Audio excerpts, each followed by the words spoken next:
Hello, this is my 2014 Suzuki DRZ 4S. I've had it for probably about a year and a half. I did a little horse trading and got it last summer, or last spring rather. I got it from a guy from Dixon, Tennessee.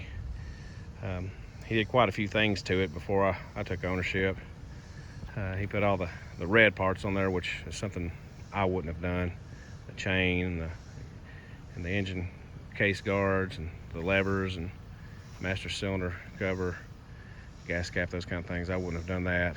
He also put the aluminum skid plate on it. I forget what brand it is. Headlight guard, he put that on there. He gave me a bunch of the original parts in a box. He had taken the mirrors off and the luggage rack off, and I put those back on it. Let's see, what else did he do? He put a Clark 3.9 gallon fuel tank on there. That's one of the things I'm really glad it has. I don't have to fuel up as often as a lot of people I ride with. He put the Yoshimura full exhaust on it. It's a little bit loud for my taste. I wear earplugs when I ride this motorcycle. And, I probably wouldn't have spent $750 for a full exhaust like that. Let's see, what else is there? Let's see, I guess it's on the things that I've done to it. I put the hand guards on there.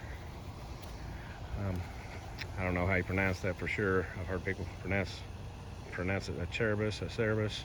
I don't really know how you pronounce it. But I bought those. They're taking a little bit of abuse, but they always been back into place. Put an Apache case. It's kind of like a fake Pelican that you get at Harbor Freight Tools. Mounted it to the luggage rack and painted the luggage rack black. Bought some Tusk bar risers. I think they about 1.5 inches, maybe 1.75 inches higher than stock.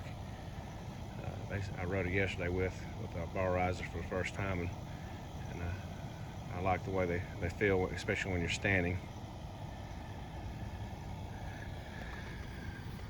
I bought this Garmin Zumo XT last year. I think I bought it on Thanksgiving Day, and they were on sale for $150 new in the box, which is kind of hard to believe. But I paid $150 for it, and it came to the house.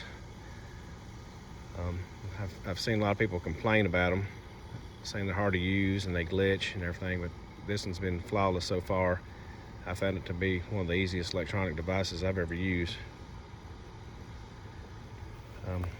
Little power port that I put on.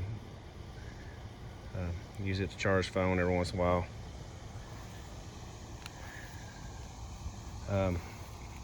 It's going to need a new chain and sprockets before too long. I have a Tusk D-Sport tire on the back. They're stiff as can be when you're putting them on. They seem to be pretty good tires though. Air it down and they grip pretty good. First 50 miles or so were kind of squirrely. I wasn't sure if I'd made the right choice, but I think it's a pretty good tire, especially for the price. On the front, I have a Shinko 244 Golden Boy tire. It's lasted quite a bit of time. I had one on the rear, and it lasted maybe, I don't know, 1,500 miles. And this one's got about 3,000 miles on it, and it's not really showing a ton of wear like the rear one did.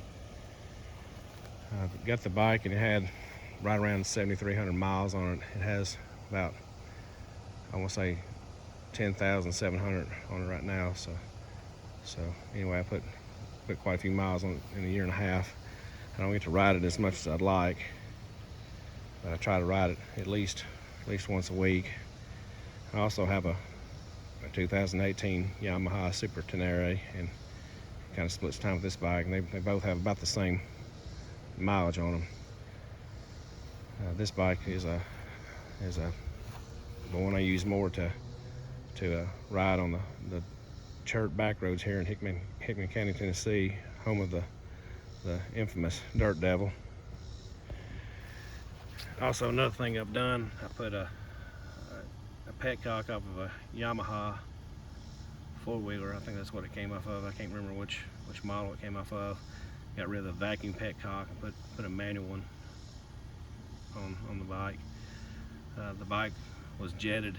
The carburetor was jetted, and it has the 3x3 mod and the exhaust, so the carburetor was jetted to compensate for that. But anyway, this bike runs good, and I plan to keep it for a pretty good while. It replaced a Kawasaki Versus 300X that I got. It was my first motorcycle. It was a real good motorcycle for a beginner, but it was kind of getting to the point where I didn't enjoy riding it because it's getting kind of boring. Oh, another thing I forgot I've done, I've defeated the kickstand switch. I remember the first time I had a problem with it. I was standing up and the bike was cutting out on me. I was like, what is going on? I thought something was wrong with it. But it was only when I was standing up. So I did a little internet research when I got home, and I found out that I was standing on the kickstand. So I unhooked it and put a little connector in there to make it work. But anyway, this is my 2014 Suzuki DRZ 4S.